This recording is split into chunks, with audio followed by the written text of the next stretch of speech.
we ready for the next question for everybody? This one is under budget and spending priorities. Mr. Short, you will go first here. Trussville's budget now healthier than it was a few months ago, selling Glendale Farms to remain agricultural, recently the 1,300 acres on Deerfoot Parkway.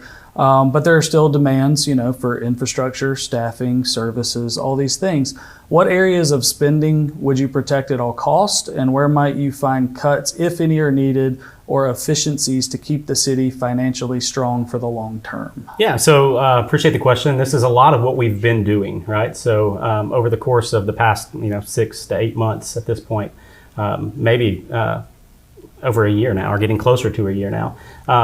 So we passed a budget with a deficit, understanding that we would have to offset that deficit and work toward that. And that's exactly what we've done. So we have lost employees through attrition and haven't replaced those, right? We have cut back on all overtime. We have basically implemented a hiring freeze for non-essential personnel. So all of those things allowed us to offset our loss. But we also had the challenge of sales tax continues to decline. So we continuously have to make adjustments on a month-to-month basis. And so what you'll see more than likely at the next council meeting, it's something we've been working on for a while, is an early retirement incentive program. I believe that we can free up $1.5 to $1.8 million in payroll, through those individuals that are eligible for retirement. We can offer them an additional insurance benefit for them to go ahead and retire now, right? And I think we can clear that 1.5 to 1.8 million from the payroll. So when we started the year, we were roughly 80% of our overall budget was staff salaries. And now, as of the last report that I had, we're down to around 70% staff salaries. I still think we need to get to that 60 to 65% staff salaries to be healthy. That's why we continuously make adjustments. And again, sales tax continues to decline, but you're just seeing us make adjustments in real time. So there are other things we can do to generate revenue. And in my opinion, I think impact fees, I think, can generate $300,000 to $500,000 a year. I have mentioned prior the idea of a consolidated dispatch. And we had some kickback from the community in relation to moving our dispatch from here local to 911. I think I found a solution that allows us to maintain control, keep our employees without having to go to 911, but still generate a savings of about $500,000 a year. So I think that's a plan I'm still actively exploring, but I think there's a way that we can protect our employees. And the main hiccup there was, from an employee standpoint, was state retirement versus county retirement, right? And JT can attest, we've both been state and county employees. Mm-hmm. So I think that was a big deal. And I think there's a way that we can protect that, consolidate, and generate about $500,000 in savings. But all that saying, you asked what I would protect at all costs. And I think the most important thing, and there are important things, I think, first and foremost, as a police officer, public safety, right? We've got to protect our police and fire, okay? We can shift things operationally to make things more efficient, sure.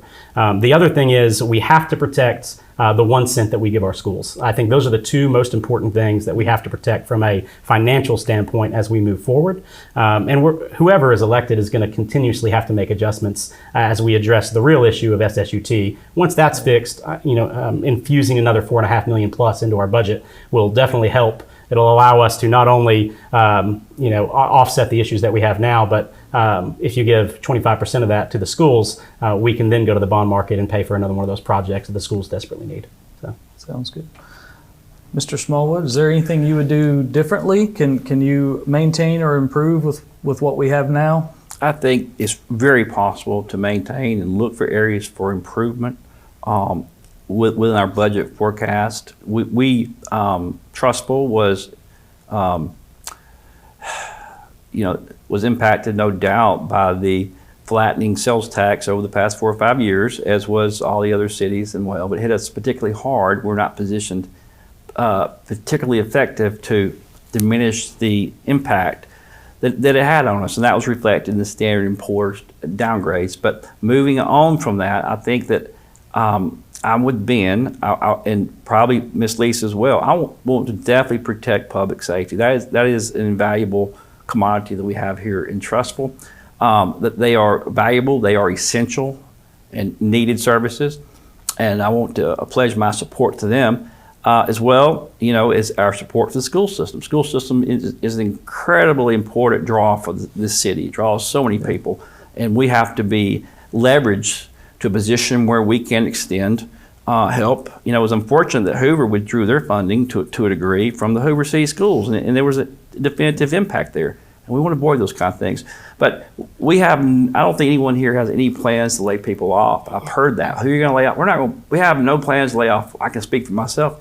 Anyone. We won't, your employees are valuable commodities, and employee recruiting and retention, it costs a great deal of money to recruit, to train, and to maintain that person within the confines of their employment. The last thing you want to do is sever them from their employment. We went through a massive reduction in force at the county and the state level through the years, and it was unfair to the residents. It was unfair to the employees. It was unfair to individuals waiting in the long lines, and to our business partners. We have to be cognizant of our business partners, how our decisions impact and affect them as well. So we have to be good stewards and treat our businesses the best we possibly can to retain those here and recruit others. Because when we have satisfied businesses here, that is the invitation for other businesses to flow. Just like when they brought the Mercedes plant to Alabama years ago, all the other plants and companies were looking to that. It was a stellar success, and it opened the doorway for other like similar industries to come in and to continue to build and invest in Alabama. That's what we want, investment partners in this city. Restaurants, quality restaurants with price points that people can afford, that rely upon volume. We want those things, and we're gonna work to get those things to the best of our abilities. Okay. Ms. Bright, how about you? Same question. Would you do something different? Do you agree, disagree with anything said here? We all know we have to we have to have our first responders. That's just a given in our schools. Those are the top two on my list, that if you're not safe, you're nothing, and we've got to have our schools strong like they are right now. We cannot afford to let them decline. They are the economic engine that drives this town, and I say that everywhere I go. Part of the things that we have been working on as a council and mayor is the early retirement, like Ben mentioned. So when we started this through the finance committee, we knew we had to offer this one-time savings for the city and allow people to take this opportunity. I reached out to a cohort in Mountain Brook and just your sister cities of how have you done this. We'd never done this to our knowledge in the history of Trussville. So that's very important to keep those lines of communications and not reinventing the wheel. And let's reach out to our sister cities and see how they've done it. We did that, and we will be kind of replicating what another city close by to us has done. So we know that will help as moving forward. As far as trying to change revenue, so we rely on sales tax up to about 64% of our revenue, and we've got to change that. So we've got to be able to bring in better businesses that help us share the load. So it takes the load off the household, where you go to the grocery store and wherever else you buy things that pay taxes, sales taxes, it just helps take that load off.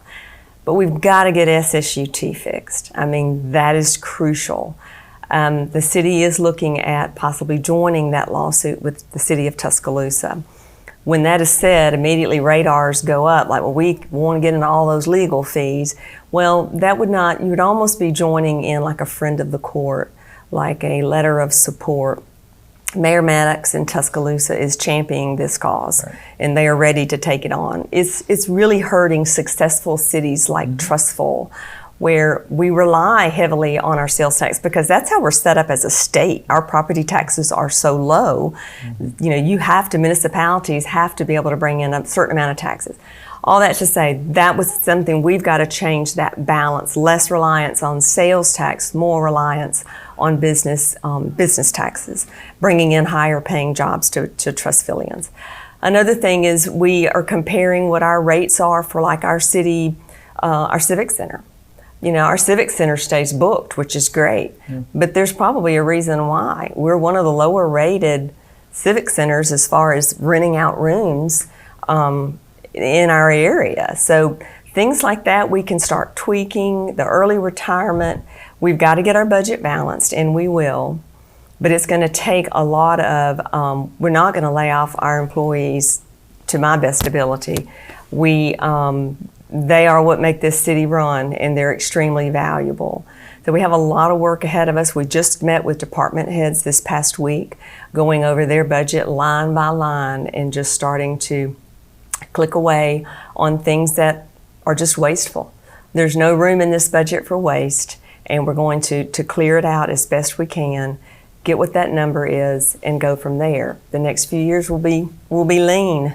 I'll go ahead and say that right now. They will be lean, but we will be balanced, and we'll be moving forward and try to get Trussville back. We did put back $3.1 million in our reserves, and we have paid off about $9 million in debt over the past few months. This council has worked hard to turn that budget around in a very short period of time, and I'm proud of that.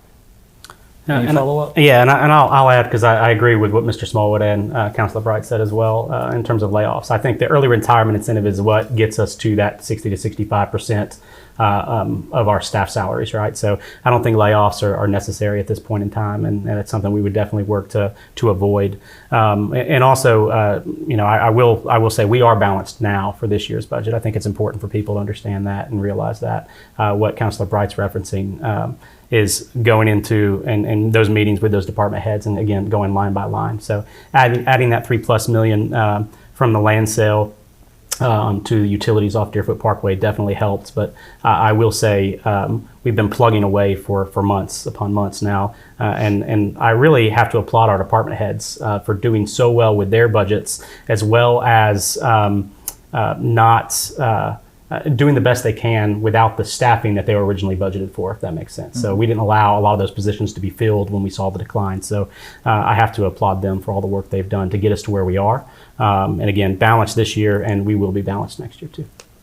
Any other follow-up, or are we ready to move on? I'll say one thing. The SSUT issue has... and I will say we are going to get to that Okay. in a bit if you wanted to wait, or you can say it now. I was just going to say, for those who don't know, it is the equitable distribution of sales tax in a region, and it's a source of issue, source of concern, and my friend Walt Max has taken the initiative, and we're proud of him for taking that initiative. I think I would have taken the initiative early on to hit it head on. I've spoke with the state of Alabama, several times on the issue, and it is something that impacts us every day here. And with the advent of online sales, it's going to continue to increase. So if we don't have judicial declaration and remedy, it's going to continue to impact us as a city. So it does need to be addressed. Yeah, and we'll get to SSUT actually pretty shortly. And let me quickly add on to Mr. Smallwood's statement too. So I will say